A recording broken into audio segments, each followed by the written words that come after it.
Fala, doutores! Eu sou Ricardo Valente, idealizador do canal Fala, Doutores, canal esse que vocês já vem conhecendo, venho trazendo as celebridades da medicina para tentar brilhantar um pouquinho aí e trazer a nossa medicina, jogar ela lá para cima aí nesse pós-pandemia, sempre privando pelas cabeçadas, né, que é onde a gente mais aprende, não só aí com todas as vitórias aí, todo mundo conta, mas nas grandes derrotas aí é que a gente mais amadurece e mais cresce, tá?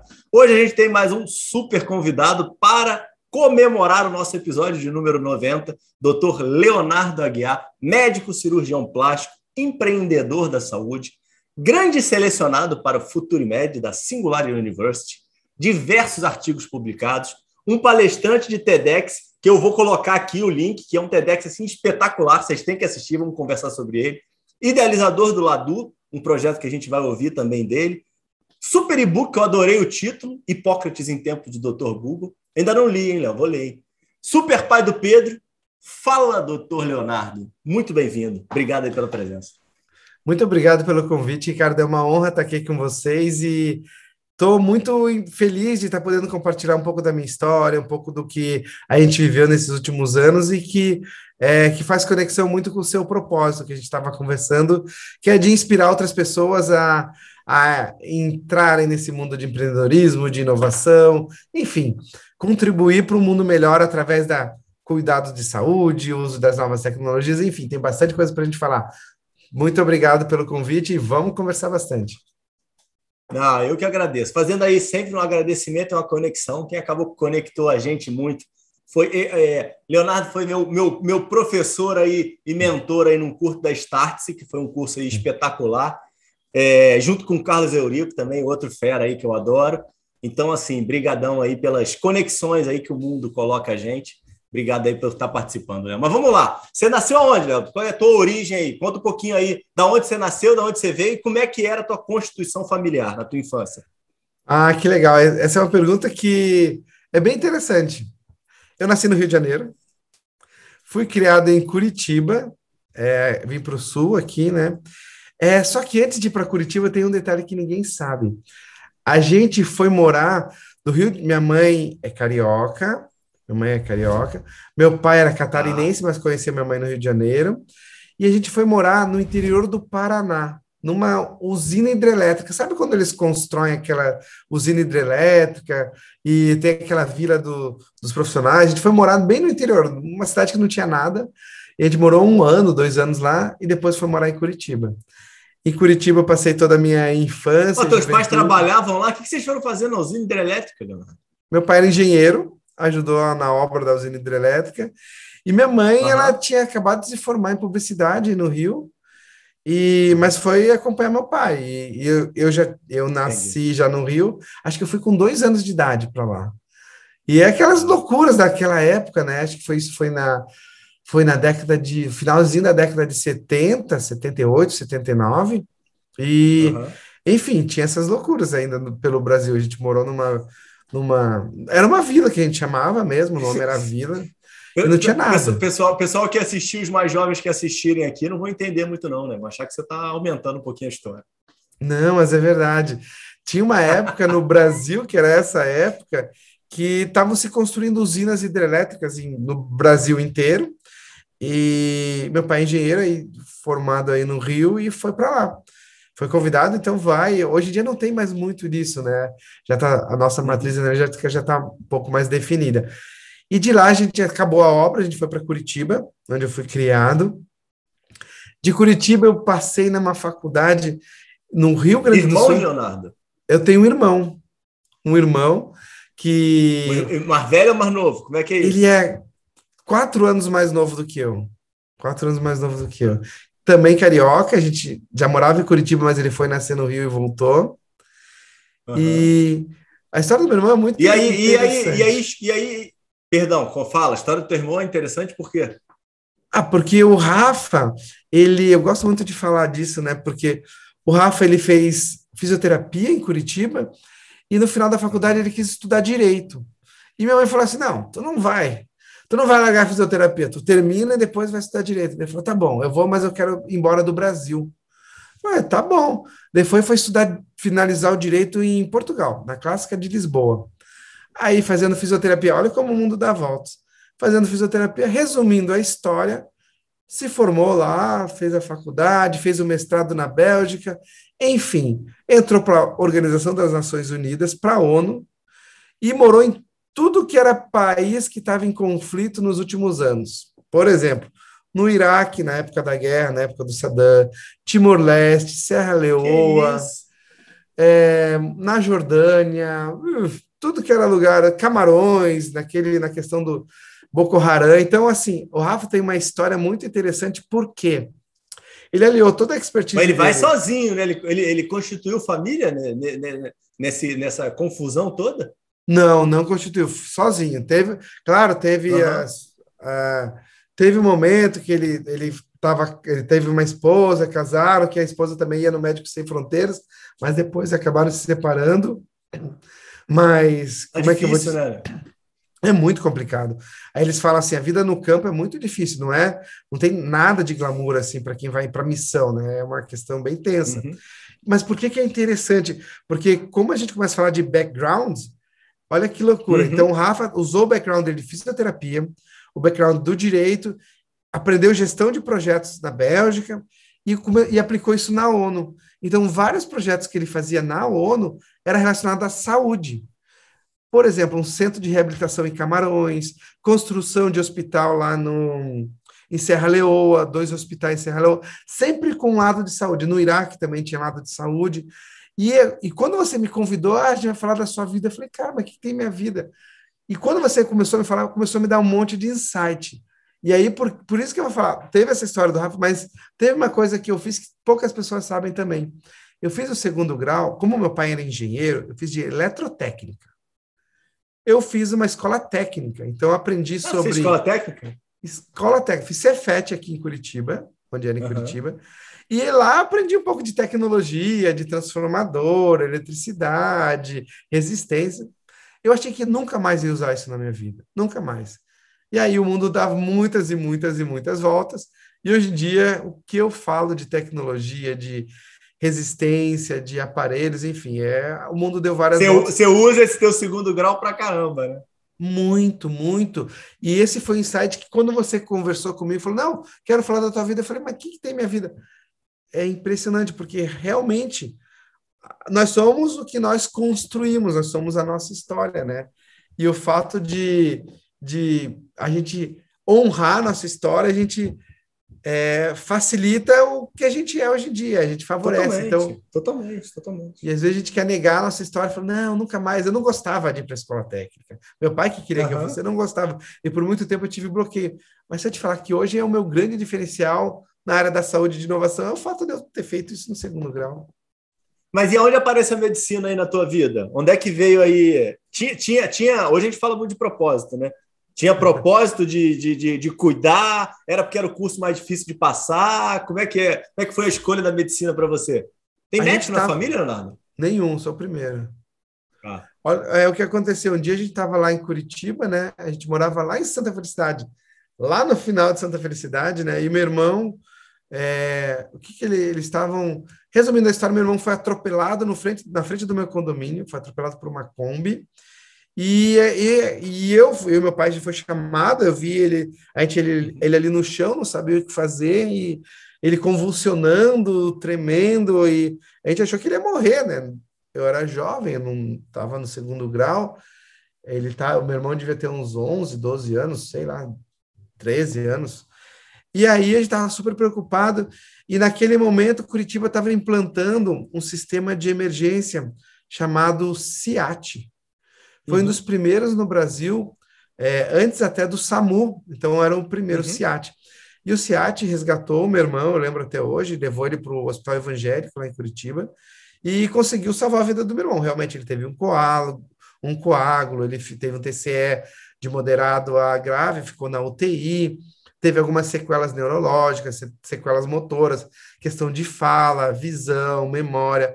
Demorou 6 meses para começar a andar e falar de uma forma inteligível, assim, falava balbuciando, enfim, Uhum. foi super traumatizante para a gente, para minha família, mas foi o primeiro momento que eu tive contato com a morte, com a brevidade da vida, vamos falar assim, e que eu vi que o médico faz a diferença.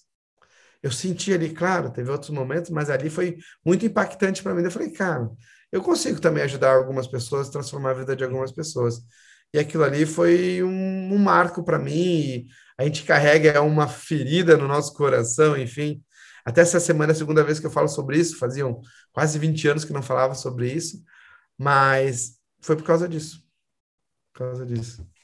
E me diz um negócio, aí entra sempre o desafio aí de quem escolhe a medicina, que é o Uhum, momento de vestibular, provas, uhum. aprovação e reprovações. Como é que foi esse momento aí da tua vida?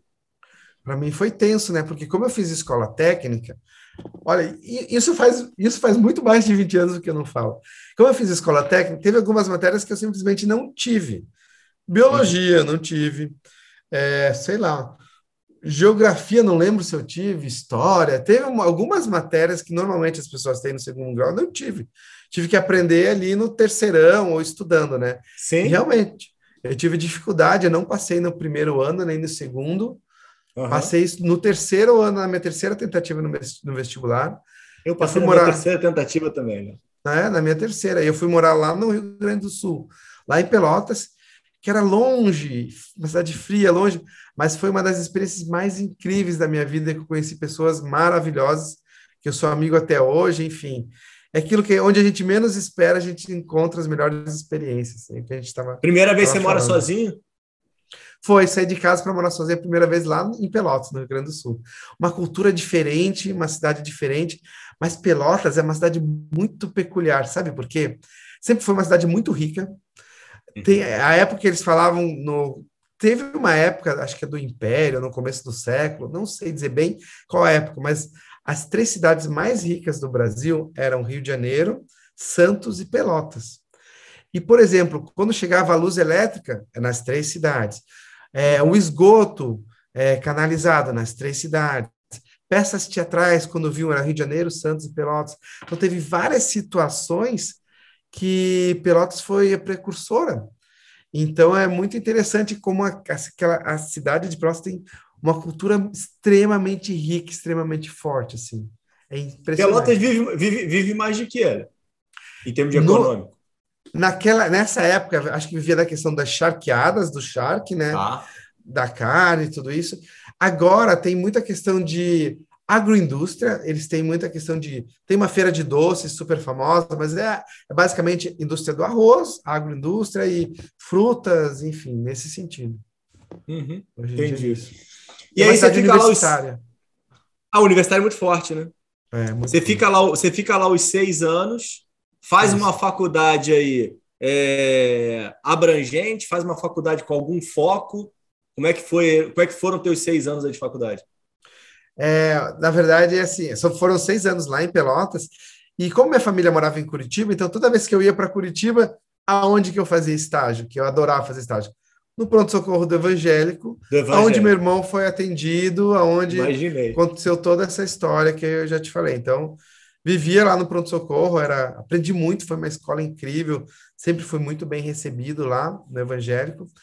E, enfim, e o meu foco lá na Católica de Pelotas era engraçado, porque depois que eu entrei na faculdade, né, eu tive um professor de cirurgia plástica. E esse professor, o Dr. Mati, ele era um professor muito especial, porque ele cuidava muito dos pacientes, sabe? Eu lembro muito dele, que lá era frio, ele tinha uma clínica uma clínica particular, ele tinha sala de centro cirúrgico, eu acho que era a esposa dele que anestesiava, e lá ele cuidava dos pacientes. Eu lembro que ele mesmo fazia a sopa que dava para os pacientes, ele adorava enfaixar a perna dos Caramba, é mesmo? Que pacientes. legal. Era muito legal. Eu acho que a clínica era na casa dele, era na beira do lago, sabe? Então, assim, ele tinha um cuidado, um carinho, um zelo, e aquilo me comoveu, sabe? Me chamou a atenção. Daí eu falei, não, vou olhar para a cirurgia plástica.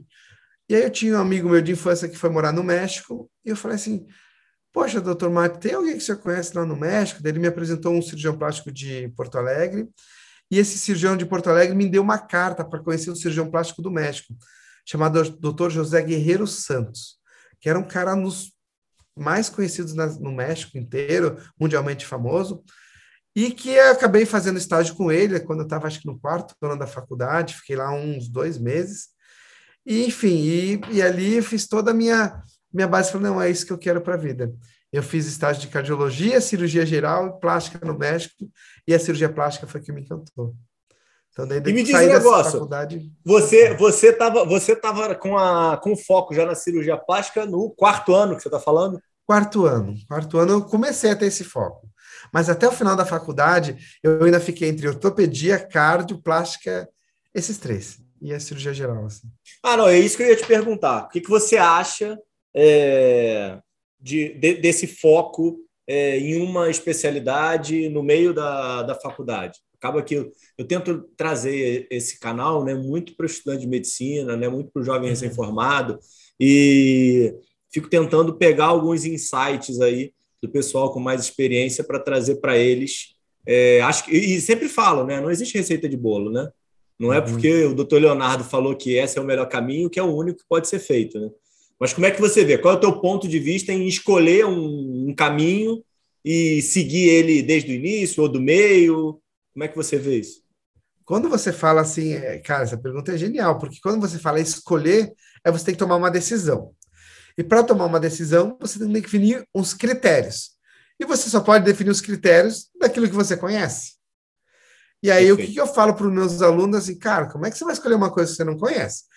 Minha opinião, você tem que fazer estágio em tudo que você puder fazer, conhecer, mas não só o glamour daquela, por trás, acompanhar os perrengues, para conhecer o dia a dia, aquilo ali você vai fazer no dia a dia.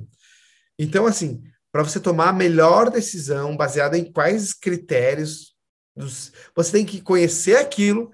E aí, o segundo ponto que eu falo muito para meus alunos aqui também na faculdade, você tem que se conhecer. Se Perfeito. conhecer como pessoa, porque às vezes a sua personalidade não é compatível com aquela especialidade. Vou dar um exemplo, nada contra, mas eu jamais conseguiria fazer patologia porque eu preciso falar com as pessoas, eu preciso interagir, eu Uhum. fico louco se eu fico trancado numa sala. Não dá. Mas tem pessoas que gostam e preferem, e que bom que tem cada um dentro da tua personalidade. Só que qual que é o X da questão? A gente tem que se conhecer e conhecer a especialidade, para depois fazer esse casamento perfeito. Então, o que eu sempre falo é, quanto mais a gente conhecer a fundo, melhor a nossa tomada de decisão. E não é só na faculdade, é em qualquer coisa. Qualquer Perfeito. coisa. Só quais são os critérios para qualquer tomada de decisão. E aí você termina os 6 anos, volta para Uhum. Curitiba ou parte direto aí para o super doutor Ivo Pitangui e vai para o Rio de Janeiro? Como é que é esse teu momento de transição aí para o encontro aí do supermestre? Ah, então, na verdade. Saudoso. E aí a gente vai e faz aquele plano, né? Putz, agora para fazer cirurgia plástica. Também fiz um estágio no Pitangui quando eu estava no sexto ano da faculdade. Sexto, não, no quinto. E aí Ah, você até já uma, tinha ido, Léo? tinha ido fazer um estágio. Mas foi uma história engraçada essa. Porque eu estava lá na faculdade, daí eu tinha uma carta. Quem me deu a carta foi o Guerreiro Santos. E o Guerreiro Santos, ele era amigo de. Ele me deu uma carta e eu falei: Olha, doutor Guerreiro, eu quero ir lá, o senhor me dá uma carta? Ele falou: Dou sim. Aí ele me deu e me deu para duas pessoas, dois cirurgiões. Um, o doutor Ivo Pitangui, no Rio de Janeiro, e outra para o doutor Liacir Ribeiro, que era em Niterói. E aí eu fui. Daí eu liguei, mandei ao doutor Liacir, ó, o doutor Guerreiro me indicou, fui lá no Pitangui, eles me indicaram, e os dois me aceitaram. Pediram a carta, eu dei a carta e me aceitaram. Só que quando eu cheguei no Liacir, ele viu que eu era estudante de medicina, que eu não era nem cirurgião geral. E eu tomei ele uma mijada, falei, mas como, a gente não pode, não sei o que. Eu falei, olha, eu não sabia que não podia, eu tô aqui, recebi a carta, mas assim, ó, poxa, eu passei a noite inteira viajando, vim de Curitiba, agora o senhor vai me mandar embora, não sei o que. Daí eu fiz aquele drama, falei, só deixa eu ficar aqui, eu não vou fazer nada de errado. Eu fiquei, acompanhei, e aí deu tudo certo, me deu a carta.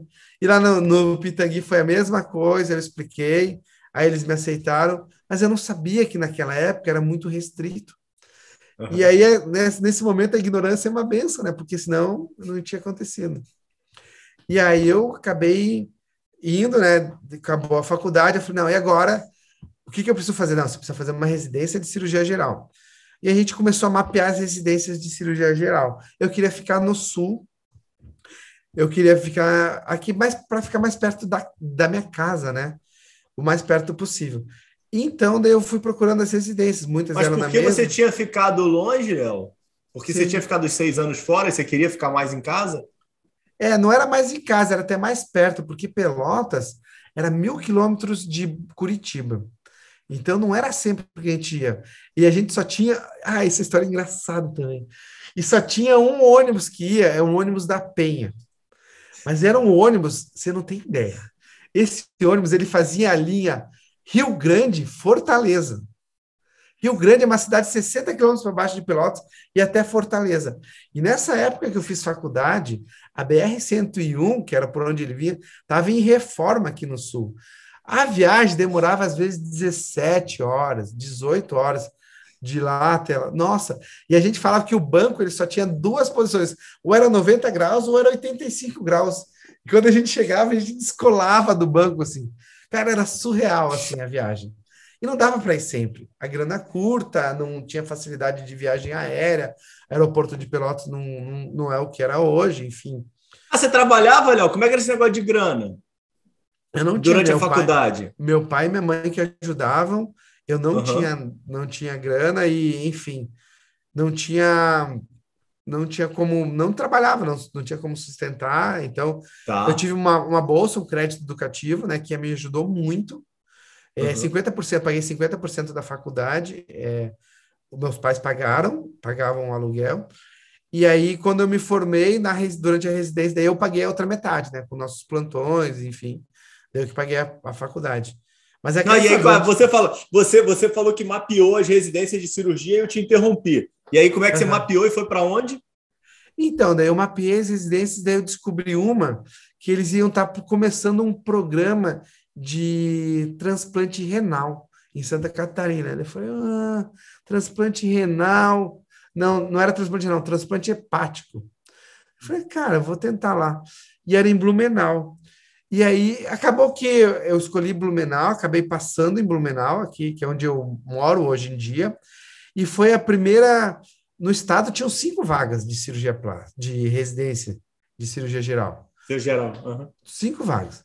Ou melhor, tinham 5 residências, desculpa. E tinham, acho que eram umas 10 vagas. Então, na minha residência eram 2 vagas. O que aconteceu? Passei. E o que é legal? Qual foi a vantagem de ter passado? Como eu era residente, o meu foi o terceiro ano, tinham só 2 vagas. Cara, a gente entrava em tudo que era cirurgia. Entrava na cirurgia cardíaca, ortopedia, vascular, cabeça e pescoço, entrava em tudo, e na geral, que era o que eu tinha que fazer. Era minha obrigação, mas estava lá, não tinha residência das outras áreas. E na hora de fazer no transplante, a gente ajudava no explante, ia fazer o explante, ajudava no implante. Então, a minha residência foi uma residência muito diferenciada, porque a gente fez coisas que em outros lugares você tinha vários R na tua frente para fazer. E vamos para a sinceridade, que nem a escola técnica. Na Aham. época, você gostava, você conseguia ver isso como um ponto positivo, como você vê hoje, ou você queria matar as pessoas que ficavam te mandando ir para um lugar ou para outro? Não, quando eu entrei, eu escolhi entrar por causa disso. Mas quando eu estava lá dentro, eu queria matar e queria morrer todo dia. Porque assim, imagina, a gente tinha. O que a gente tinha que fazer? Não tinha Eu escala de plantão. imaginei isso. Não, não dava conta. Sabe por quê? A gente tinha que fazer uma escala de plantão assim, ó. Tá, se você tá de sobreaviso para o hospital inteiro, quando você está de plantão no pronto-socorro, na emergência. Aí a gente tinha que sincronizar as escalas, porque senão você, às vezes, estava no mesmo lugar, estava no pronto-socorro, no sobreaviso e na escala de cirurgia. E ainda tinha que viajar.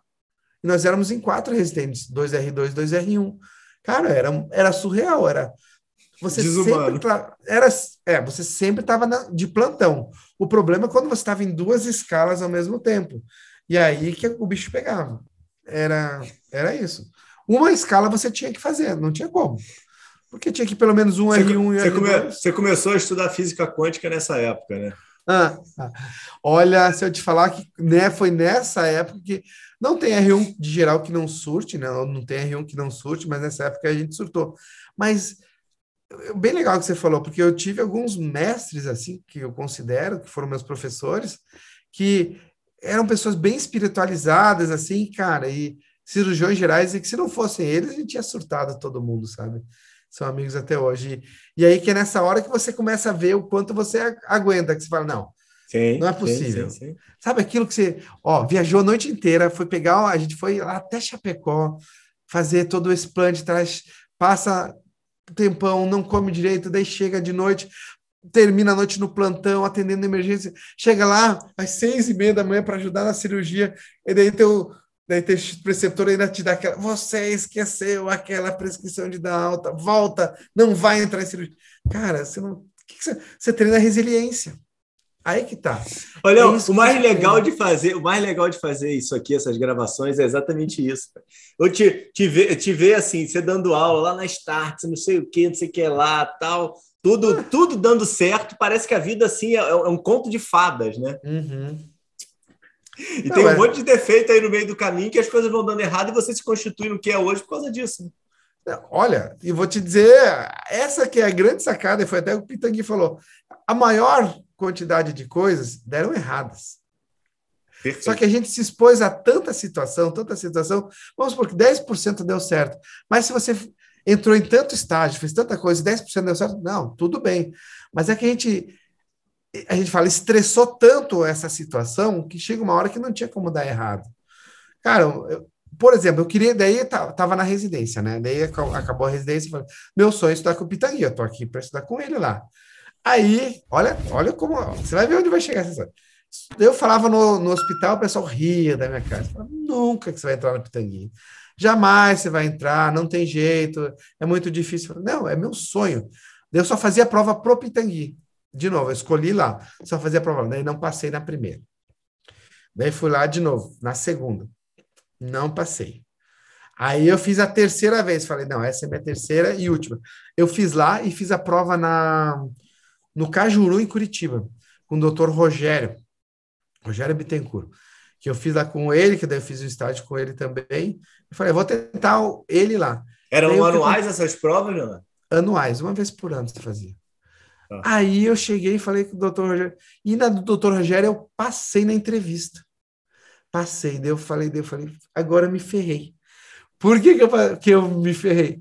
Porque a entrevista da prova do Cajuru do doutor Rogério era no dia da prova do Pitangui. Aí eu falei, cara, vou ter que tomar uma decisão. O que eu vou fazer? Vou trocar a Putz, entrevista pela residência. Eu falei, cara, até você hoje eu não. trocou. E eu falei, eu troquei, pedi desculpa para o doutor Rogério. Até hoje eu falo com ele, pedi desculpa, falei, doutor Rogério, mas é meu sonho. Troquei o certo pelo duvidoso, né? Porque eu já tinha feito estágio, tá? E tinha grande chance de entrar. Meu currículo era bom, estágios fora, muitas horas, estava tudo completinho meu currículo, né? E aí eu fui. E aí, quando eu passei no Pitangui, eu entrei no Pitangui, só que eu passei para o outro ano ainda. Eu fiquei mais um ano de molho. Mas para mim foi bom, porque daí esse ano que eu fiquei de molho, eu tinha passado, sabia que ia entrar, eu peguei e trabalhei para juntar dinheiro para poder viajar, para morar lá no Rio, porque tinha que pagar a residência lá também, lá não recebia, tinha que pagar. E aí, resumindo a história, eu acabei sendo chamado para trabalhar na clínica do Pitangui. Ele escolhe normalmente 2 residentes por ano para trabalhar com ele. Naquele meu ano, ele escolheu 3, e a gente fez plantão com ele. Então, de todos os residentes que faziam, entravam 6 a 7 por ano, brasileiros, 6 a 7 estrangeiros. Davam uns 10, 12, 13, dependendo do ano, né, que variava. Só a gente que trabalhava na clínica, a gente recebia os plantões que fazia. Então, o dinheiro dos plantões, o dinheiro que eu guardei, me ajudou a me manter no Rio, porque é caro no Rio de Janeiro, era caro a residência. E aí, uma última história só para completar isso. Daí, imagina, passei por tudo isso, né? Daí eu cheguei para o Pitangui. Pitangui. Agora, eu tinha intimidade com ele, fazia plantão com ele, a gente viajou junto para os Estados Unidos, um monte de coisa. Falei, professor, agora que eu vou me formar, qual é o conselho que o senhor me dá, depois de tudo isso que eu fiz, o que o senhor me sugere? Eu falava assim, meu filho, vou te contar uma coisa. Eu falei, ai, meu Deus. Quando ele falava isso, lá vinha, a cirurgia plástica vai acabar. Quando ele falou isso, eu falei, puta que O que pariu, eu tô professor, nem fazendo me fala. aqui? Nem me fala, eu tô a vida inteira, são quase 20 anos para estar aqui. O senhor me fala, eu nem entrei no mercado de trabalho, a cirurgia plástica vai acabar. Quando ele falou isso, cara, se eu te falar, na boa, eu fiquei com raiva, eu fiquei bravo, sabe aquele sentimento de negação, de luta? Eu falei, cara, que merda que eu fiz e agora vai acabar. No momento eu não entendi o que ele quis dizer, mas depois eu entendi. Não, O que peraí, ele tava... falou só isso e acabou? Acabou. Só Ele não isso. explicou depois? Não explicou. Não explicou. Me deixou com a bomba no colo e eu fiquei puto. Eu não sabia o que ele quis dizer. Eu não sabia, mas ele era desse, ele fazia isso. E aí eu fui entender. Daí eu entendi. E o que acontecia na clínica do professor Pitangui? Ele, quando ele viajava ou ele ficava doente, o movimento caía lá embaixo, porque ele era o nome da clínica.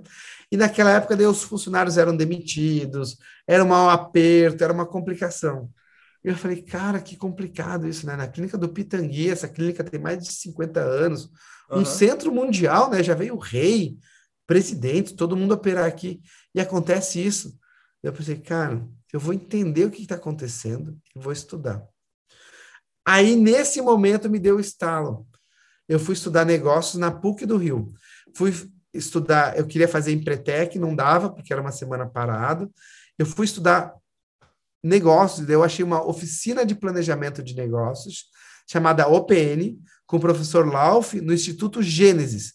Resumindo a história, eles te ensinam a fazer teu plano de negócio. E o meu plano de negócio era montar meu negócio, minha clínica, quando eu me formasse. Foi aí que começou a história. E aí eu entendi o que o Pitangui estava falando, porque o que ele estava falando é que a medicina, como ele entendeu, aquela medicina que eles estudaram pelos livros, do jeito que o médico, a relação médico-paciente, antes da internet, antes da tecnologia, é uma. E depois da tecnologia mudou totalmente. Então, assim, aquele foi o maior baque da minha história de cirurgião plástico, que antes de começar já tomei um pé na bunda, mas aquilo que me botou na frente, aquilo me deu um estalo, e ali eu comecei a estudar negócios. E aí todo mundo fala, ah, que maravilha, mas olha o que eu tinha que fazer para estudar. É só mais essa história que é engraçada. Aí a gente tinha o que a gente chama de curso Não, peraí, integrado. conta todas, cara. Para de contar a história, não, pô. Essa história é muito boa, porque a gente tinha um curso integrado. O que era isso? Toda quarta-feira eram todos os residentes de cirurgia plástica no Rio, e eles iam ali na sede do CBC, e a gente tinha Aham. as aulas para as provas, né? Para fazer a prova de título, a gente tinha provas mensais, então era bem organizado, né? E aí, quando eu descobri esse curso, o que aconteceu? O curso era quando? Era exatamente na quarta-feira, no dia do CBC. Falei, putz, como é que eu vou fazer o meu curso? Eu tenho que fazer tudo. Eu falei, cara, vou ter que dar um jeito. Aí o que eu fazia? Eu ia lá, assinava a presença, assinava e ia para o curso lá da PUC. Eu ia escondido. E quando eu tinha que fazer prova, o que eu tinha que fazer? Eu tinha que estudar mais do que os outros, porque eu não assistia às aulas, não podia assistir às aulas, eu estava no meu curso, eu pagava lá no Instituto Gênesis.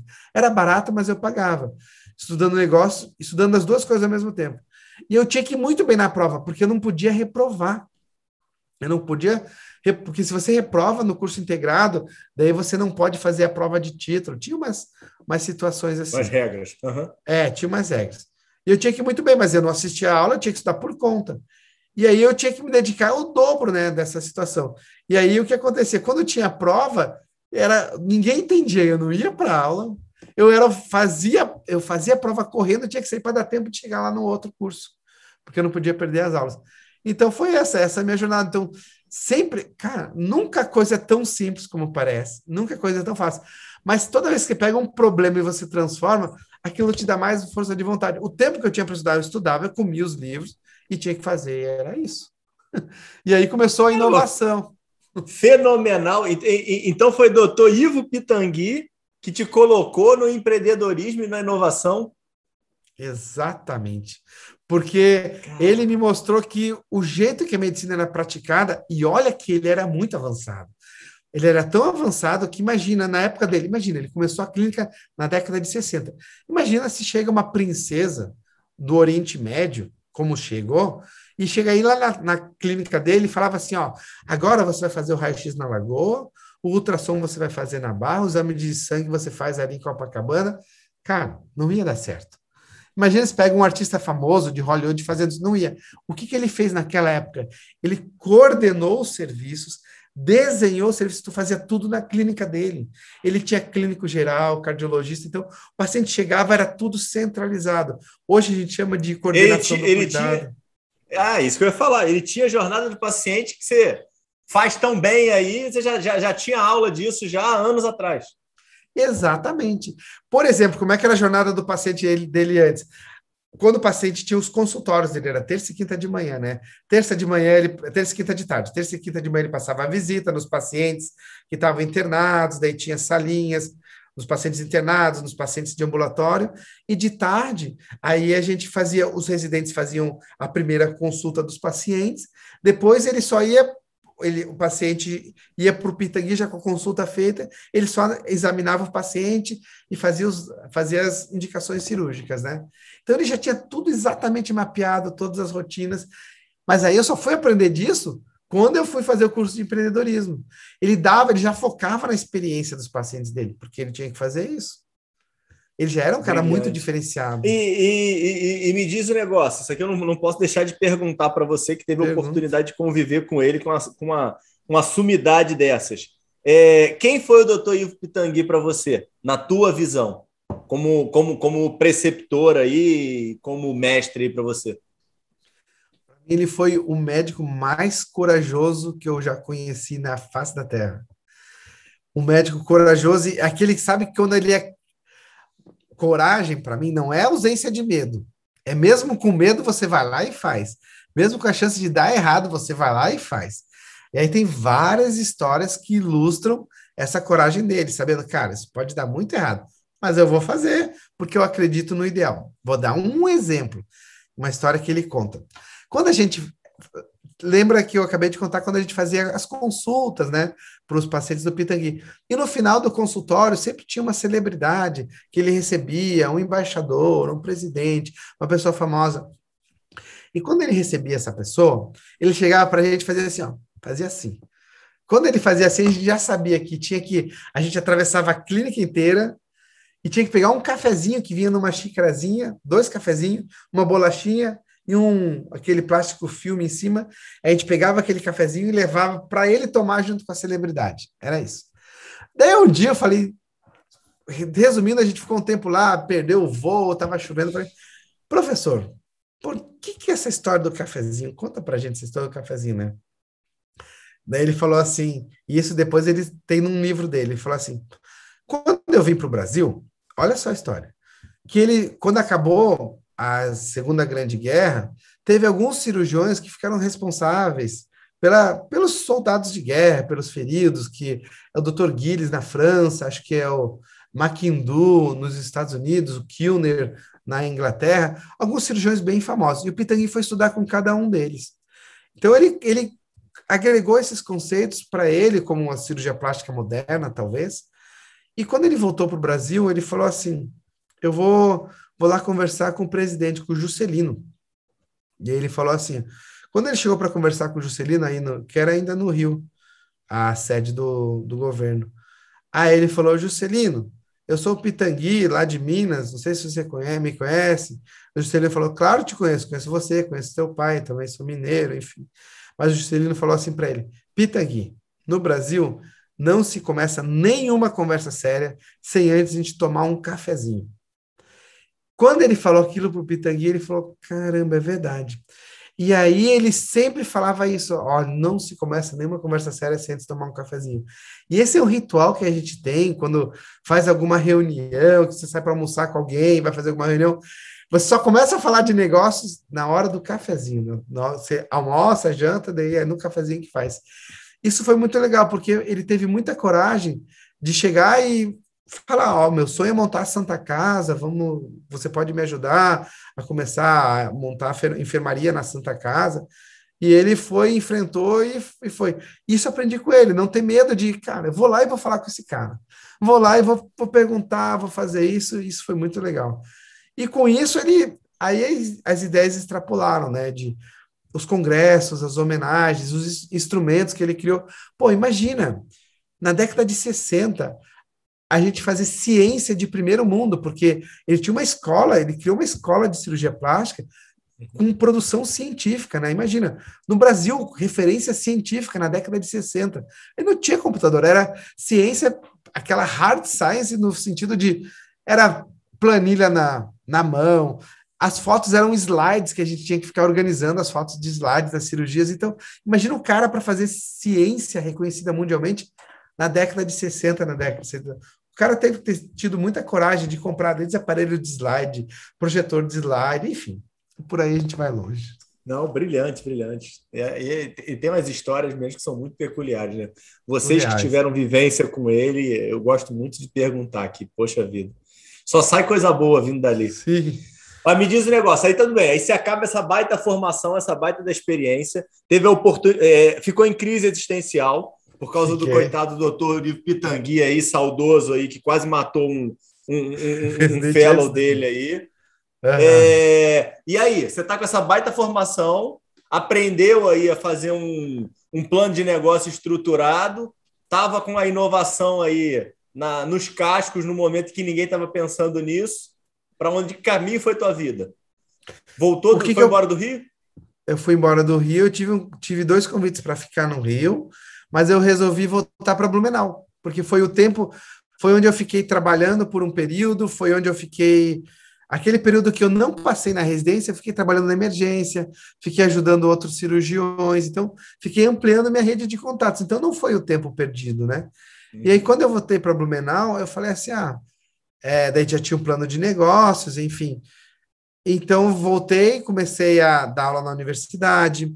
Nesse momento, a gente montou uma liga de cirurgia plástica, foi uma das primeiras ligas de cirurgia plástica.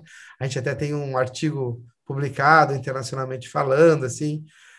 E aí começou a minha vida como, entre É aspas, vinculado à liga acadêmico. até hoje, né, Léo? Eu sou, porque tenho vários colegas meus, a gente continua dando aula, a gente faz alguns projetos, enfim, até hoje. Eu não Legal. sou mais o coordenador da liga, mas Sim, sempre estou vinculado. normal. A gente abriu a liga e foi muito legal, porque com a liga, os alunos, a gente falava, esse padrão de não ter medo, aí eu falei para os meus estudantes, meus alunos falavam assim, tá bom, onde é que vocês querem ir? Onde é que a gente pode ir para ver uma medicina diferente? Daí eles iam lá, não sei o quê, vamos para os Estados Unidos para um congresso de cirurgia plástica. Eu fui lá, falei com o meu professor, que não podia estudante de medicina em congresso de cirurgia plástica. Daí eu falei com o meu professor, ele pediu, liberou, então a gente levou os estudantes da Liga para um congresso de cirurgia plástica lá em Park City, primeira vez que estudantes de medicina participam oficialmente de um congresso de cirurgia plástica. Aí a gente foi, daí no outro ano, tá, onde vocês querem ir? Onde é que é um lugar bem surreal? Imagina um sonho que vocês querem ir, né? Tá, vamos para a Mayo Clinic, né? Para a Clínica Mayo, lá em Rochester. Putz, daí eu falei, cara, que isso não vai dar certo. Daí a gente tinha uns amigos meus, uns conhecidos, daí a gente foi lá, fomos para a Mayo Clinic, a gente conseguiu, fizemos, a gente ficou lá uma semana na Mayo Clinic, tinha dois brasileiros, o Marco e a Renata, que eram um casal, que o Pablo, que era o irmão deles, foi residente lá na minha época lá no Pitangui também, daí a gente entrou em contato, ficou na casa deles, fui eu com mais 4 estudantes de medicina e ficamos na casa deles, são pessoas incríveis e hoje eles são médicos nos Estados Unidos e são referências, assim, sabe, porque já é difícil o brasileiro entrar na Mayo Clinic, agora imagina um casal, entrar os dois para fazer residência de cirurgia plástica, né? Caramba, Léo, me conecta eles aí, pô. Baita da história, Conecto, hein? conecto o Marco e a Renata, depois eu te mando ali. E eles são brasileiros, são surreais. E estão lá nos Estados Unidos, ainda. E aí, tá, daí teve essa história, daí depois, tá, fomos para Mayo Clinic. E agora, onde é que vocês querem ir, né? Aí eles falaram, não, ó, tem essa universidade aí que estão lançando Peraí, lá no... diga-se de passagem, você ficava estimulando para eles aumentarem o sarrafo, né? Sim, eu Cada falei, vez você não, falava, tá, onde é que é o lugar mais... Eu falava assim, qual é o lugar mais foda que a gente pode ir que vocês acham que nunca vai dar certo? Eles falaram, não, vamos lá. Daí a gente foi. Agora no Mayo Clinic. Foi. Agora, qual é o lugar mais... Eu falei assim para eles, qual é o lugar mais foda que vocês acham que nunca vai dar certo? Aí eles falaram, ó, tem esse lugar aqui que a gente está vendo, mas é impossível. Eu falei, deixa eu ver. Era Singularity University. Eu falei, puta merda. Agora vocês quebraram. Aí deixei, tudo bem. Aí eu fiz um projeto de saúde, aí eu me inscrevi. Meu irmão, que daí aí que conecta as histórias. Eu tinha todo o meu projeto de consultório, de jornada do paciente, de cocriação de saúde, e aí eu montei um projeto com uma visão de saúde global, de mapeamento de jornada em saúde global. não, E eles peraí, eu estavam... vou ter que te interromper, cara. Você tem muita história. Ou a cocriação já tinha aparecido na tua vida? Você já Já, tinha constituído essa tese? já, isso foi em 2012. Não, foi 2011. Ó, cheguei em Blumenau em 2010, com Aham. criação em 2011. Em 2012, eu mandei esse projeto para a Singularity. Em 2012, eu já mapeava a jornada do paciente, já falava de design thinking, design Não, de peraí, então eu vou ter serviço. que te interromper. Antes de você falar, conectar com teu irmão, que ele te ajudou. Fala aí da Aham. cocriação, que eu Ah, acho então, uma que é o nosso ideia, uma coisa que você TEDx. fala que é do O, caramba, pô. o que que é a cocriação de saúde, né? Na verdade, o que que acontecia? Quando você mapeia a jornada. Eu cheguei em Blumenau, eu tinha que ter um diferencial no meu plano de negócio. Quando você começa um Tá, negócio, com qual é o teu certeza. diferencial? Eu tinha duas opções. Ou eu. O que que as pessoas fazem? Ou você baixa o preço, para ser um preço competitivo, ou você entrega o melhor produto ou um melhor serviço. Uhum, uhum. Eu tinha isso eu estudei na PUC, eu aprendi na PUC, mas demorei quase um tempo para entender isso. Eu falei, cara, não dá para eu baixar o preço, senão depois as pessoas não vão valorizar, tem toda uma confusão, enfim. Não, eu vou manter o preço igual, ou até mais caro, vou chegar mais caro, mas eu vou entregar um serviço que eles não esperam que eu entregue. Eu vou surpreender meus clientes, dentro da jornada dos clientes. E aí, nesse momento, eu dividi o consultório com o médico, com o Dr. Gerson, que era homeopata, que abriu as portas para mim quando eu cheguei em Blumenau. E quando eu dividi, e meu volume começou a aumentar, só que eu atendia só de tarde e ele de manhã. E aí eu comecei a ficar no dilema, caramba, e agora está na hora de eu, ou eu compro um consultório maior, compro um consultório só para mim, ou eu vou dar o próximo passo. Só que ainda é muito cedo para dar o próximo passo, não era o momento de eu investir, daí eu fiquei pensando, o que que eu vou fazer agora? Daí eu tive uma ideia. Aí eu falei, quer saber? Eu vou pegar de tarde, onde eu faço as consultas, eu continuo fazendo consulta, mas só as consultas de pré-operatório e algumas de pós-operatório tardio, mas que o pós-operatório imediato, de 3 meses, eu vou aproveitar para ir de manhã visitar os pacientes em casa. Que de manhã ou faria cirurgia ou ficava aí na universidade, mas eu tinha sempre o tempo, vou visitar em casa. É bom para mim, porque eu não preciso ampliar meu horário de consultório, maravilhoso para o paciente, que eu visito ele em casa. Quando eu Cara, comecei a visitar o brilhante. paciente em casa, daí eu almoçava com os pacientes, tomava café, enfim. Cara, era sensacional. Aí, cara, eu comecei a aprender muitas coisas com os pacientes, que era o melhor marketing do mundo, era isso. Eu comecei a visitar eles em casa e começa a entender as dores. E os pacientes falavam, pô, doutor Léo, como é difícil tal e tal coisa. Eu falei, o que que é difícil? Doutor, demorei quase um mês para agendar o ultrassom. Eu falei, não, não pode. Eu comecei a entender as verdades. Quando o paciente está num ambiente seguro, Sim. ele fala, coisa que eu não queria saber. Daí eu comecei a entender Uhum. certos detalhes que a gente não quer saber. E as dores verdadeiras dos meus pacientes. Marcar um ultrassom. Hoje, se você deixar um paciente para marcar, ele vai demorar um mês e meio. Cara, mata a cirurgia, porque você demora um mês e meio para fazer um ultrassom. Se vem um nódulo, um cisto, uma avaliação de mastologista. Se o paciente quer operar em um mês, não consegue, sabe? Caramba, Então a Léo, gente. a gente está falando tanto sobre isso hoje, eu nunca vi ninguém botar um paciente no centro do cuidado como você botou há 10 anos Poxa, atrás. há 10 anos, não. Até no meu consultório tem uma cadeira laranja hoje em dia, que é do paciente, que é o centro do cuidado. Olha as coisas que a gente mapeou. A gente mapeou. Outra coisa que o paciente fala: não, doutor, é horrível comprar cinta, comprar o sutiã. A gente está gordinha, não cabe, não está na loja. A vendedora fica querendo empurrar as coisas e fala de outro. Daí eu fui numa loja aqui perto do consultório. Daí eu fui fazer o teste. Eu falei: não, quais são as cintas que você tem para vender? Daí ela falou: ah, então, você vai fazer cirurgia e falou o nome do outro cirurgião. Eu falei: como assim? Daí eu falei: eu sou o cirurgião, eu sou o doutor Léo, e eu que estou te encaminhando. Eu falei: filha da mãe, Caramba! ela ficava desviando meus pacientes ainda. Eu falei: cara, não dá. Daí, o que que eu entendi? Todos esses processos internos que geram atrito e que a gente pode resolver, pô, vamos resolver para o paciente. Todo esse agendamento de consulta com nutricionista, com ultrassom, com, sei lá, com anestesista. Tem vários agendamentos que o paciente precisa fazer, a gente internalizou e a gente desenha a jornada do paciente. As cintas, tudo a gente bota no consultório, sabe? A gente gerenciou essa experiência. E aí que a gente começa, daí só melhora. A Fran, que era minha secretária, ela estudou, fez faculdade de enfermagem e ela fez pós-graduação em design de serviço em Curitiba. Então ela entendeu mais ainda como desenhar os serviços, sabe? Então a gente começou a evoluir nisso. E foi toda essa bagagem, esse entendimento que hoje a gente fala nas aulas, nos cursos, enfim, de viver isso na pele, porque sempre, todo paciente, em toda jornada, tem alguma coisa que a gente pode aprender e consegue melhorar no nosso serviço. Caramba, Léo, fenomenal, muito, muito, muito legal, muito bom, Engraçado isso, muito né? valor. Tá, volta agora pro teu irmão, que eu disse que eu tô aqui acelerando e voltando aqui. Não, vamos embora. E nisso a gente cria uma jornada de valor para o paciente, exatamente o que você falou.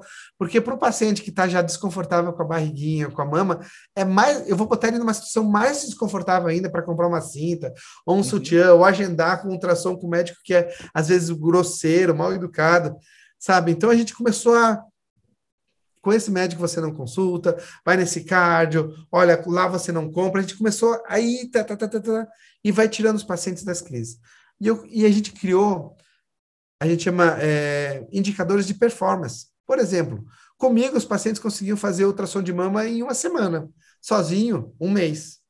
Então a gente começou a melhorar isso. Comigo a gente conseguia os agendamentos mais rápidos, os pacientes não faltavam, sabe? Então a gente começou a ver que, nossa, quando a gente gerencia a jornada, é mais segurança para o paciente. Por exemplo, na última consulta que ele vem comigo, ele consultava comigo e com o anestesista. Já chegava no anestesista com os documentos tudo prontinho, até hoje. Eu que arrumo na pastinha, coloco, tá tudo certo. Não tinha desmarcar cirurgia, nunca tive uma cirurgia desmarcada, nunca tive falta de documento. Você começa a entender... Você não fazia análise de desfecho não, né, Léo? Não, naquela época não. Naquela época não. Ah, pô, aí eu já ia, aí eu acho que eu já ia pegar um avião aí para amanhã para ficar vendo a tua prática aí total, pô. Já tô pensando já, pô. Não, isso não. Mas eu fazia tudo, mas a gente já gerenciava a jornada sem saber que a gente estava fazendo isso. Quando que a gente foi aprender isso, né? Quando a gente começou a estudar, claro, design thinking, design de serviço, tudo isso. E aí, de novo, a minha questão da coragem de tudo isso. O que eu fiz? Falei, caraca, isso vai dar bom. Eu falei, isso vai dar. Isso é uma coisa de jornada, mapear, vai dar bom. 2011. Aí eu fui para São Paulo, eu fui procurar quais são as empresas de design de serviço que fazem isso. No Rio... Antes de mandá-la para Califórnia. Antes de mandar para a Singularity. Isso era em 2011. Eu estava estudando já design thinking. Eu fui na empresa chamada LiveWork, Live de Viver e Work, que é uma empresa de design de serviço e super famosa no mundo inteiro. E eu falei com o Gustavo Bittencourt, eu falei, Gustavo, não sei o quê. Até hoje eu sou amigo dele, e até hoje ele fala, Léo, você foi um dos primeiros médicos que veio falar com a gente sobre isso. Aí não falava design de serviço na saúde nessa época, 2011. Eu falei, sério, cara, que viagem. Porque agora o que mais usa é na saúde, todo mundo usa isso na saúde. E até hoje a gente fala, acho que ele nem está mais lá. E aí a gente já tinha ido para... Eu achei uma outra empresa chamada IDEO, IDEO. Falei, cara, essa é uma empresa lá na Califórnia, mas sabe o que é? Eles fizeram um puta de um serviço para a Mayo Clinic. Desenvolveram um espaço de inovação dentro da Mayo Clinic. Eu falei, então, quando a gente for visitar a Mayo Clinic, eu quero conhecer a IDEO, conhecer como eles fazem a jornada dos pacientes, que a Mayo Clinic, para mim, é a maior... Não é a Mayo Clinic que a gente fala, não é só um hospital, em Rochester é um complexo hospitalar, assim, tem 90 mil pessoas em Rochester, 33 mil trabalham nos prédios da Mayo em Rochester, lá, e nas questões subterrâneas, enfim, nos prédios, em todos os outros. Enfim, daí a gente aprendia aquilo na prática com a questão de ciência da Mayo. E aí, daí a gente já tinha visitado a Mayo, daí meus alunos falaram, é Singularity. Eu falei, é? Daí eles estavam com um projeto chamado Future Med. Eles estavam selecionando 80 projetos que poderiam impactar a vida de 1 bilhão de pessoas em 10 anos. Cara, não tinha nada a perder, falei, vou mandar. Aí eu peguei, falei, Rafa, me ajuda a desenhar isso, porque de uma forma que eles entendam que seja um projeto com métricas, com to-do list, enfim, que eles entendam que seja possível replicar. Fiz, mandei. Eu lembro até hoje, eu mandei, acho que foi em março. Saiu, isso eu até postei, eu posto no Facebook de vez em quando. Eu fiquei sabendo na semana entre Natal e Ano Novo, de tanto que incomodei os caras. Demorou um tempo, e eu fui aprovado.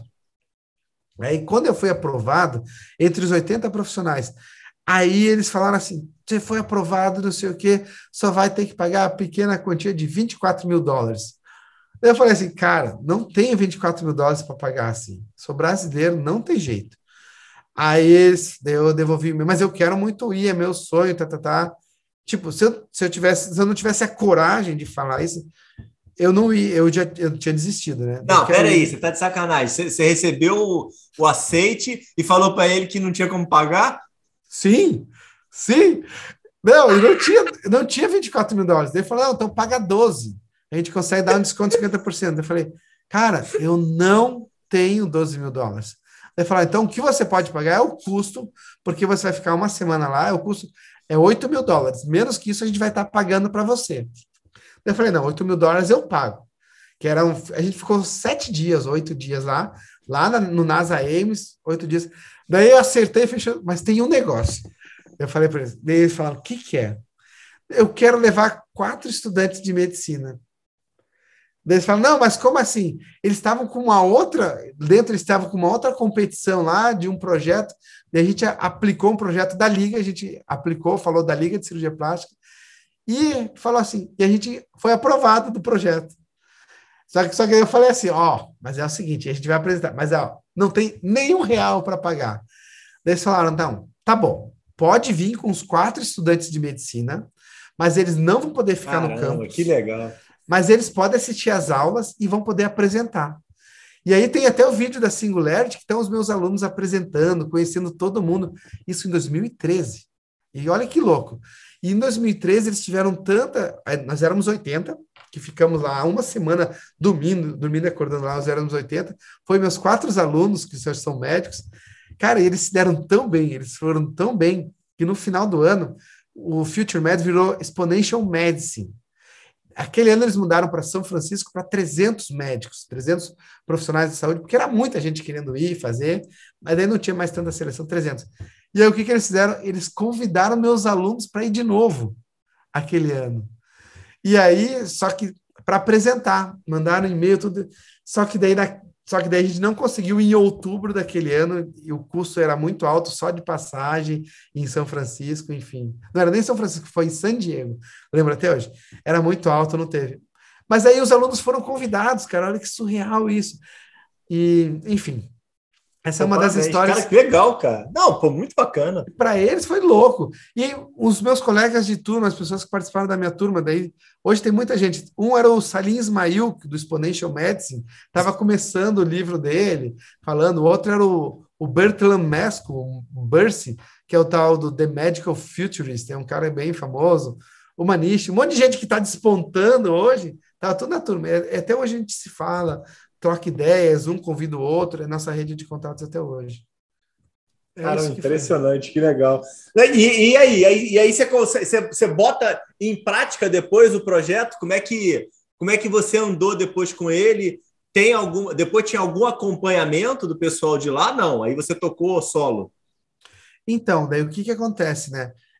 O projeto, eles tinham lá, você teve aula com todo mundo levou um projeto, ensinou o que fazia, e eles ensinavam Uhum. algumas coisas, tipo o Salim, essa questão de exponencializar, como impactar 1 bilhão de pessoas em 10 anos. Primeiro, impactando o seu primeiro milhão.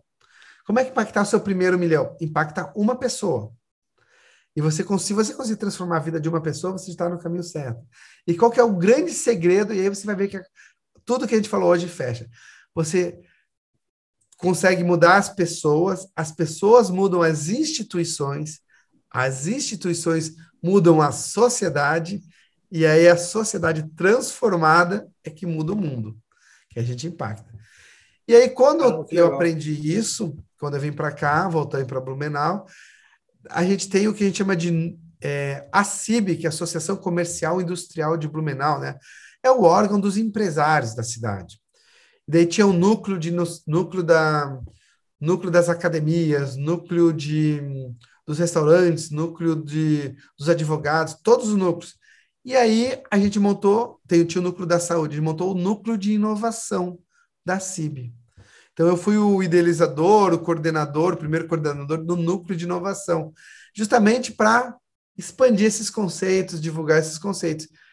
E aí, nesse período, aí a gente falando sempre disso, de inovação, impactando as pessoas.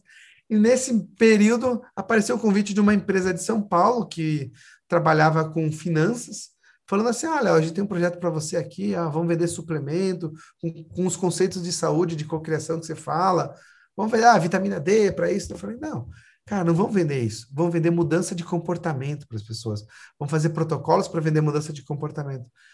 Eles falaram, como é que é isso? Vem aqui explicar para eles. Eu fui lá, apresentei para eles tudo isso, e aí a empresa era a Empíricos Research, estavam começando uma empresa chamada Jolivie, empresa de saúde, e a gente foi em frente, depois a gente teve umas divergências de propósito, e aí eu continuei sozinho, fui trabalhar em outra multinacional financeira. Por que financeira? Eu falei, Você perdeu o consultório, Léo? Oi? Consultório sempre junto desses Sempre teus junto, projetos? sempre junto. Nunca deixei de atender, porque mais da metade do meu tempo porque é ali que eu aprendo tudo, que eu levo para inovação. E agora, com o mundo digital, ficou mais fácil, que nem a gente está fazendo uma palestra, uma conversa aqui agora, né? E aí eu comecei a trabalhar para outra empresa chamada CMS, uma empresa argentina, multinacional. Por que é finanças? Porque a gente consegue aprender. A finanças está muito mais digitalizada que a saúde, está muito mais na frente. Tudo hoje a gente faz pelo celular. Tudo que a finanças passou, que o mundo financeiro passou, é o mundo da saúde vai passar. Essa questão de mapeamento de jornada, de construção de entrega de valor, de mudança do fee for service para fee for value, tudo que aconteceu com o sistema financeiro, se você quer prever o que vai acontecer na saúde, olha para o financeiro. E vice-versa, agora as coisas estão juntando. Muitas empresas de finanças estão investindo na saúde. Muitos grandes grupos de saúde no Brasil hoje estão na Bolsa, e eles sabem o potencial que tem de margem de lucro, de tudo potencial de organização financeira que tem dentro da saúde. Então, eu aprendi isso, e aí a coisa foi embora. E aí a gente começou a falar, veio a pandemia, a gente fazia alguns eventos presenciais em São Paulo, tinha viagem marcada, a gente ia dar para o próximo passo de monetizar, com viagem para o Vale do Silício, entre outras coisas, congresso, veio a pandemia, quebrou tudo, e aí a gente finalizou esse projeto, está em stand-by, logo vai voltar. E aí surgiram meus parceiros de hoje, que são... a gente montou, eles me convidaram para montar uma plataforma de estética, para compartilhar fotos de estética. Fotos de antes e depois de tratamentos estéticos. Chamava TAMP, que é The Aesthetic Medical Platform. É um aplicativo para a gente compartilhar foto, tirar dúvidas e não sei o quê.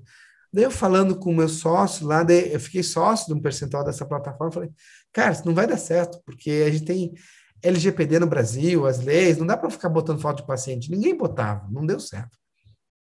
Ele falou, tá, mas o que dá para a gente fazer? Daí eu falei, vamos vender mudança de comportamento, vamos vender transformação digital. E essa plataforma virou uma plataforma de inovação digital, de ensinar os médicos a navegar esse mundo digital, usando as tecnologias, inteligência artificial, realidade aumentada, impressão 3D, para entregar a melhor experiência para o paciente. Então, é isso que a gente faz hoje. Tudo remoto? Tudo remoto, tudo remoto. Então, a gente tem hoje, a gente já lançou nosso primeiro curso, que tem 56 cirurgiões de vários países do mundo, acho que são mais de 40 países, que vai Filipinas, Nicarágua, Brasil tem uma cirurgiã oncológica de São Paulo, que a gente está ensinando eles a todas as questões de tudo que a gente falou até agora, design thinking, jornada do paciente, como melhorar a experiência, fee for service, fee for value. Peraí, como é que o cirurgião se candidata e quanto vale isso? Só em inglês? Como é que são as normas? No primeiro momento foi só em inglês, e o que aconteceu? Quando a gente fez a primeira chamada, começou a ficar enviesado. Por quê? A gente tinha um parceiro que é da Sociedade Europeia de Medicina, de Cirurgia da Europa, Dr. Vincenzo. E aí, cara, ia ficar só médico europeu fazendo. Ele falou, gente, não tá legal isso, não vai dar certo. Então a gente recuou e falou assim, no momento a gente quer, quanto mais médicos que representem as suas sociedades, é melhor. Então a gente quer primeiro, nesse projeto, entre aspas, piloto, cada médico de sociedade. Daí eu vou dar um exemplo. Quem que está com a gente? Por exemplo, tem o doutor Al-Hussana, que ele é um médico lá da Dinamarca, que ele tem uma associação chamada OSRC, que é Open Search Research Collaboration. Eles usam inteligência artificial para mapear artigos científicos. Ele é um... Daí tem um médico da Nicarágua, que é o presidente da Associação de Laparoscopia. Tem um médico americano, que é da Sociedade dos Médicos Empreendedores dos Estados Unidos. Então, a gente foi pensando. Por quê? Como era nosso primeiro, a gente queria médicos que tenham instituições por trás, para a gente poder ter poder de escala. Então, foi esse primeiro momento. Próximo passo, a gente já vai dar escala, vai estar aberto. Mas tem hoje, então, é B2B hoje. Hoje não tem, é o B2B. Não tem cliente direto. Tá. Não tem. Mas a gente está com algumas parcerias, né? E aí, todo mundo, a gente está fazendo parceria, todo mundo aporta. A gente realmente criou um grupo de colaboração. Por exemplo, que nem eu falei para você hoje de manhã, a gente fez uma reunião com a vice-presidente da ORCA, da ORCHA. Depois eu compartilho esses links para colocar, que é super legal. Beleza, lógico. A ORCA, ela é uma instituição do Reino Unido que eles criaram uma biblioteca de saúde digital, de aplicativos de saúde. É muito legal. E eles conseguem validar esses aplicativos em termos científicos, em termos de privacidade, de várias formas. E eles já estão nos Estados Unidos e alguns países da Europa. Então, é muito legal, porque ela estava explicando que só 20% de todos os aplicativos de saúde, eles atendem os padrões mínimos necessários para estarem no sistema de saúde, efetivamente falando. Então, é isso que a gente está construindo, essa colaboração. Então, e daí as pessoas falam, mas Léo, como você faz tanta coisa, não sei o que. Daí falam, não, para mim tudo é a mesma coisa. O que eu faço no consultório é o que eu falo. Então, eu estava dando aula em inglês, o ruim é que a aula é às 5 da manhã, né, que a gente tem que dar, por causa dos fusos horários. E aí, com a cara toda amassada. Aula, mas eu mostrando para eles, ó, essa aqui é a minha jornada do paciente. Olha, o meu consultório, ele não é pequeno, ele é compacto, porque eu sou cirurgião. Metade do tempo eu passo no hospital, metade no consultório, e outra parte visitando os pacientes, sabe? Então, a gente conseguiu escalar em vários níveis isso. E é isso eu acho que essa foi a grande sabedoria que eu aprendi com o Pitangui e com a Startse, enfim. Como a gente conseguir engajar as pessoas no teu propósito. Foi isso. Brilhante, doutor Léo. Me diz um negócio, só o final aqui. Do jeito que você falou aí, apesar da gente ter aí essa mudança de medicina do passado, que saudoso doutor Ivo Pitangui deixou aí a mensagem para ti, você vê muita oportunidade e vê um futuro aí positivo para a saúde aí nos próximos anos, para a gente fazer um desfecho aí. Como é que você vê isso? Ricardo, antes de tudo, antes de falar desse desfecho, eu só quero te agradecer, né, a oportunidade, porque eu falo demais, né? Eu fiz um podcast ontem, eu participei de um amigo podcast, ele fez só uma pergunta, e foi o podcast inteiro aquela pergunta. Eu acho que hoje você conseguiu fazer duas, pelo menos. Foi ótimo. A primeira e a última, assim, tá maravilhoso. Então, não podia deixar de passar. Mas é legal quando o papo flui, é muito bacana isso, né? A gente vai conectando as coisas. E eu acho, cara, a gente tem, Ricardo e todos os médicos que estão vindo, a gente tem um mundo de oportunidades tão grande, que é surreal. Por quê? Por que é surreal? É que as pessoas perderam tanto o foco e a desconexão por que está acontecendo, que hoje, qual é o maior diferencial? Qual o maior diferencial no meu atendimento? Por que os pacientes me procuram? Por que eu consegui organizar tudo de um jeito tão tecnológico, falando, que a minha secretária que organiza, que agenda, que eu consigo fazer uma consulta mais demorada, eu consigo ficar uma hora e pouco com o meu paciente, realmente ouvindo ele, entendendo, anotando, resolvendo os problemas dele, organizando a cirurgia. Tá, mas quem é que vai te buscar no hospital? Você vai ficar na sua casa da tua mãe, na casa do seu pai? Como é que vão ficar teus filhos? Sabe? Entendendo, e é isso que faz a diferença. Hoje, o maior diferencial de tudo é a nossa capacidade de ser humano, que as pessoas perderam. E ser humano é isso, escuta ativa, é entender o que ele fala quando está por trás, é o olho no olho, é poder apertar a mão, claro, em tempos de pandemia, mas é poder apertar a mão, é isso. E todo mundo esqueceu disso. Todo mundo só quer ser o better, faster and cheaper, que é o mais barato, mais rápido, mais... Cara, mas isso não é mais o diferencial, é o contrário. O diferencial é o que é um processo robotizado, deixa robotizado, otimiza, mas o que é humano, foca no humano. Esse é o mundo que tem, é o nosso maior diferencial, é o mundo de oportunidades. Maravilha, doutor Leonardo. Muito, muito, muitíssimo obrigado. Maravilhoso, maravilhoso. Foi ótimo, tá? Fazendo aqui um agradecimento especial. Doutor Leonardo está numa situação inusitada, um filho um pouco Sim, enfermo, então um baita aqui de um agradecimento aqui e profissionalismo desse fera aqui, que mesmo aqui dentro de toda a situação, ele veio aqui honrar com o seu compromisso e eu só agradeço, estava aqui constrangido aqui com ele, de estar tirando ele aí do acalento aí do Pedrão aí e da esposa de casa. Então, assim, de verdade, brigadão aí pela oportunidade, foi ótimo. Vamos manter muito contato, porque você é um cara completamente diferenciado. Obrigado aí de verdade pela participação, Léo. Ricardo, muito obrigado pelo convite, pelas duas perguntas, mas principalmente, muito obrigado pela sua sensibilidade. É que você conseguiu, assim, por exemplo, agora no final que você falou assim, que do Pedro que está doente, da sensibilidade, mas isso é muito legal para as pessoas entenderem que os médicos também têm filhos que ficam com febre, doente. Noite passada eu dormi com ele, essa noite eu vou dormir com ele de novo e amanhã eu vou trabalhar, e que a gente também é humano, passa por tudo isso, né? E como eu falando com você, tô vindo, tô num compromisso, tô indo para lá. Então, assim, é que às vezes as pessoas só olham o filme editado, na verdade, não sabem tudo que está por trás, os tombos, as dificuldades que a gente passou. E a gente, é a resiliência, né? O que faz a gente diferente. Então, eu que te agradeço pela sua sensibilidade, pela sua resiliência de estar levando à frente um projeto super bacana e com propósito, né, de trazer a verdade das pessoas, dos médicos, dos profissionais para o mundo, né? Que a gente precisa disso, de verdade e de humanidade. Obrigado, muito feliz e parabéns por tudo que você vem fazendo.